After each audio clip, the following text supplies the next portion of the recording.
கணவனும் மனைவியும் சேர்ந்து ஒரு உயிர் எழுத வேண்டுமா அல்லது தனித்தனியே உயிர் எழுத வேண்டுமா? அனைவருக்கும் வணக்கம். நான் வழக்கறிஞர் சுகுந்தலா நாராயணசாமி. எனக்கு கேட்கப்பட்ட ஒரு கேள்வி, அதாவது கணவன் மனைவி 2 பேருமே சேர்ந்து ஒரு உயிர் எழுதலாமா அப்படின்னு கேட்டிருக்காங்க.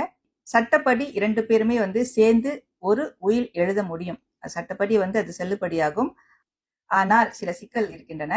சரி, இப்ப பாத்தீங்கன்னா கணவனுக்கும் மனைவிக்கும் காமனான சொத்து இருக்கும் அவங்க பேர்ல. அதாவது கணவன் பேர்ல பாதி, மனைவி பேர்ல பாதி வீடோ அல்லது ஜாயிண்ட் அக்கவுண்ட்ல காசு போட்டு வச்சிருக்குது, கணவன் பேர்லயும் மனைவி பேர்லயும். அதாவது அவங்களுடைய சொத்துல காமனா எல்லாம் ஒரே மாதிரி பாதி பாதி சேர்த்து வச்சிருக்காங்க வச்சுக்கோமே.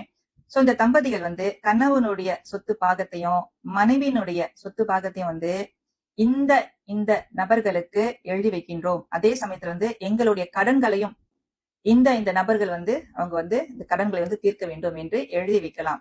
ஒரே உயில் எழுதி வைக்கலாம். இந்த மாதிரி உயில் ஒரு சிக்கல் இருக்கின்றது. என்ன சிக்கல் என்றால், யாராவது ஒருவர் இறந்து விட்டால் இந்த உயிரை எந்த காலத்தையும் மாற்றி அமைக்க முடியாது. சரிங்களா?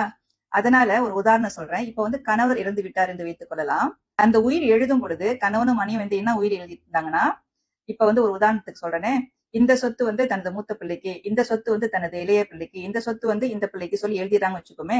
இப்ப கணவர் இறந்து விட்டார் வச்சுக்கோமே, மனைவி உயிரோடு இருக்கும் பொழுது அதுல ஒரு மகன், உதாரணத்துக்கு இந்த மனைவி ரொம்ப மோசமா நடத்துறாரு வச்சுக்கோமே, அந்த மாதிரி இருக்கிற சூழ்நிலை அந்த மனைவிக்கு அந்த சொத்து தனது அந்த பிள்ளைக்கு கொடுக்க கூடாது ஒரு எண்ணம் வந்துச்சுன்னா, அவங்க அந்த உயிரை மாற்றி அமைக்கவே முடியாது.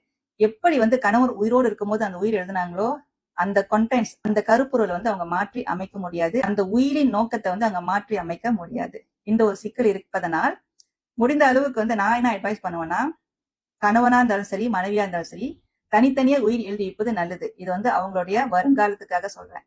தனித்தனியா எழுதுனீங்கன்னா அப்கோர்ஸ் ஒவ்வொரு உயிருக்கும் பேமெண்ட் கட்டணும்.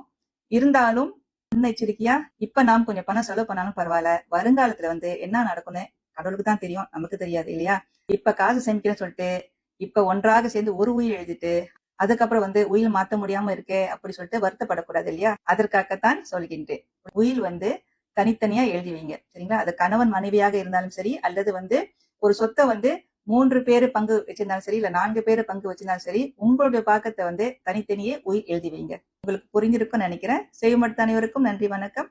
திருச்சிற்றம்பலம்.